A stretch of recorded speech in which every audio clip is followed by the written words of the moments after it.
আমি যদি পদক আনতে যাই, তো আমার তো ইন্টারন্যাশনালি যারা প্লেয়ার তাদের সাথে ফাইট করতে হয়। তো তাদের মতো যদি আমি ফ্যাসিলিটি পাই, ট্রেনিং পাই, আমার সরঞ্জামগুলো পাই, বিশেষ করে সাইকেল পাই, তাহলে ওদের মতো আমিও পারবো। কারণ আমার কিছু নাই, তাতেও আমি নিজেকে প্রুভ করছি। এখনো আমার যদি সরকার আমাকে যদি রাষ্ট্রীয়ভাবে দেয়, আমাকে যদি ক্রীড়া প্রতিমন্ত্রী স্যার যদি আমাকে সেই গিয়ারগুলো, আব্বু একটু একটু বুঝে, কিন্তু আম্মুকে ওই যে গ্রামের মহিলারা এসে অনেক ধরনের কটু কথা বলে। তো এখনো মানে খুশি, কিন্তু ওই রকম ভাবে বলে না যে না হলেই হতো, এরকম আর কি। আমি খুশি, কিন্তু আমি চাই আরো ভালো কিছু আনবো। তারপরে আমি আমার বাবা মাকে বুঝাবো যে দেখো, তোমাদের মেয়ে আছে কত দূর গেছে, থেকে প্রুভ করছি যে আমি পারি, আপনারা আমার পাশে আসেন। তো এতটুকু আমার ইচ্ছা ছিল যে আমাকে পারতে হবে। তো সেই জায়গাটা আমি ক্রিয়েট করছি। এখন আমার যে প্রবলেমগুলো আছে সেটা যদি আমাকে রাষ্ট্রভাবে হেল্প করে, তাহলে আমি হয়তো বা ভালো কিছু করতে পারবো। অনেকেই তো অংশগ্রহণ করে শুধু ফিনিশার হওয়ার জন্য।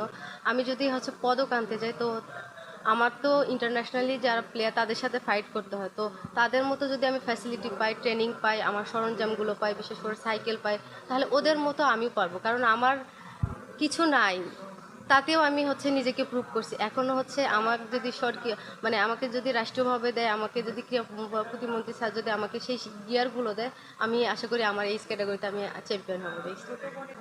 আমার ছোট বোনের গ্রামে তো আছে যে খেলাধুলা করলে সেই ফ্যামিলিতে একটু কটু কথা বলে। যেমন আমার বাবা মাকে অনেক কথা শুনতে হচ্ছে। তো আমি ফ্যামিলি থেকে একটু এই জন্য দূরে ছিলাম যে আমার ফ্যামিলিকে যাতে আমার জন্য আর কোনো কথা না শুনতে হয়। তো আমার ছোট বোনের বিয়ে, তো ওই মুহূর্তে আমার খেলা শ্রীলঙ্কাতে। তো ওই মুহূর্তে আগে থেকে অনেক জায়গায় ঠিক হয় না, বয়স কম, এই যে অনেকগুলো জটিলতা ছিল। আমি নিজে থেকে অনেকবার অনেক জায়গায় আমি ভেঙে দিছি যে না, আমার ছোট বোন, ওর এখন বিয়ে দেওয়া যাবে না।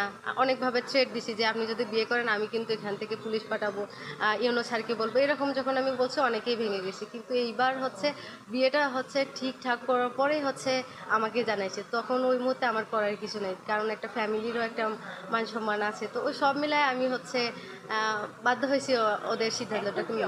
এখনো তারা আসলে খেলা, গ্রামের মানুষ তো আসলে তারা বুঝে না যে খেলাধুলাটা আসলে কতটা জনপ্রিয়, বা এখানে দেশকে রিপ্রেজেন্ট করা যায়, দেশের জন্য কিছু অ্যাচিভমেন্ট নিয়ে আসা যায়। তো এটা তারা বুঝে না। আমার আম্মু পড়াশোনা করেনি, আমার আব্বু পড়াশোনা, আব্বু একটু একটু বুঝে, কিন্তু আম্মুকে ওই যে গ্রামের মহিলারা এসে অনেক ধরনের কটু কথা বলে। তো এখনো খুশি, কিন্তু ওই রকম ভাবে বলে না যে না হলেই হতো, এরকম আর কি।